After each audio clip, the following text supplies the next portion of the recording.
the slope keeps going up and to the right. I will point out, though, you do see that little dip in the 90s. That was under Clinton and Gore. So whatever you read about the Democrats being the big spenders, you know, the only time I've seen a drop was in that period. It was a Democratic period. But the reason why that's happening is something I've come to call vending machine government. I got the concept from a guy named Donald Kettle in a book called The Next Government of the United States. I'm using it a little bit differently than he did, but you know, our fundamental idea of government is a little bit like a vending machine. We put in our taxes and we get out services, you know, and you know, we get roads, schools, you know, fire departments, you know, armies, Congress, and when we think that we're going to, you know, change government, we think of it in terms of protesting. We're going to, you know, shake the vending machine. And, you know, so the Tea Party is out there saying, you know, government bad, you know, and I don't think that's actually where we want to go. My favorite open government story is one I saw on CNN last year. It was about a group of people in Kauai who, when a road was washed out into one of the state parks, and they learned that the government did not have the money to fix it. They said it'll cost $8 million and we won't get to it for 2 or 3 years. And all the local people said, whoa, you know, this is going to ruin the local economy.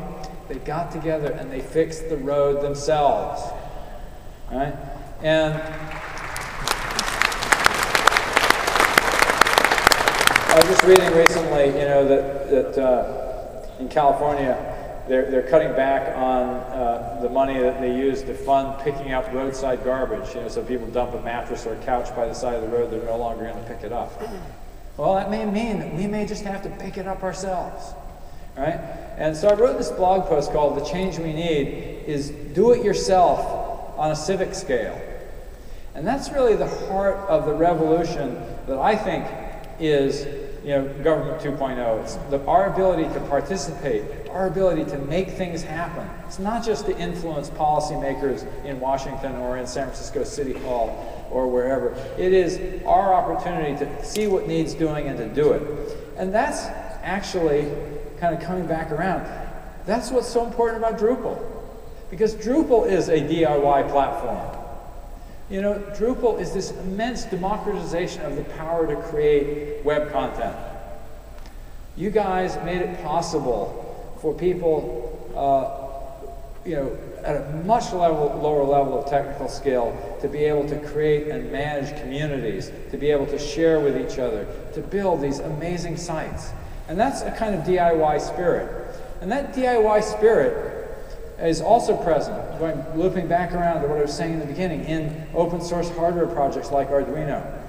I was talking with my daughter's boyfriend last night. He's a filmmaker, and he has a vision of a future in which, you know, it involves augmented reality and sort of the DIY spirit, and how, you know, people, the kids who are coming after us, and how all of us can actually use this DIY spirit to actually fix our society, to build a better world.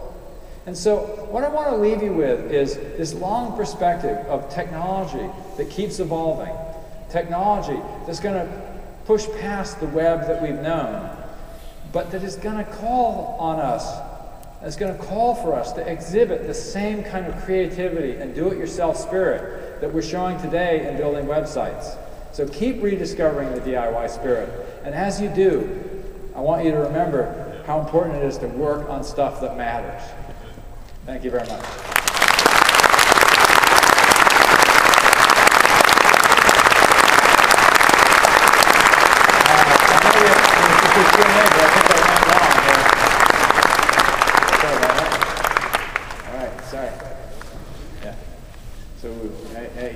I didn't have a timer down here, so.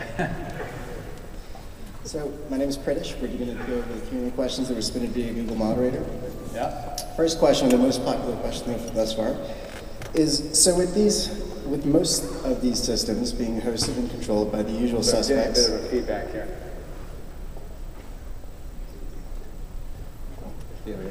So you have a choice between me hearing the question or the audience. This is bad news. So with most of these systems being hosted and controlled by the usual suspects, How do we ensure information remains free rather than being locked into a few mega data warehouses? Well, I think first off, there's no question that some of the big databases are going to be owned, by somebody. I think what's critical is that we don't let all of them be owned by the same somebody. Because if you think about open source software projects, there's always an owner. You just try to put a patch into Linux without Linus Torvalds' help, or you want to go set the direction for the next version of Drupal. There's a set of people who have something to say about that. Nothing wrong with ownership, but where you have a problem is when one party owns everything. And so I think the practical thing I would say to each of you is be aware of the possibility of lock-in, and that means look for services that have compatible alternatives. So if you're using Amazon, make sure that you check out Eucalyptus and Ubuntu's cloud offerings. When you look at providers, think about your exit. Use services from multiple providers. Don't take all of your data services from one company, because I think there's a strength in that heterogeneous web, rather than saying, okay, yeah, I'm going to be an all Microsoft shop or an all Google shop or an all Apple shop. So just be aware of the possibility that if somebody gets too much control, they will start to take advantage of it.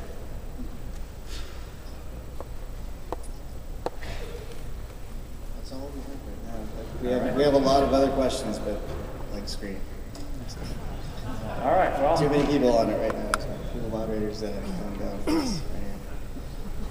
So anyway, let's have another round of applause.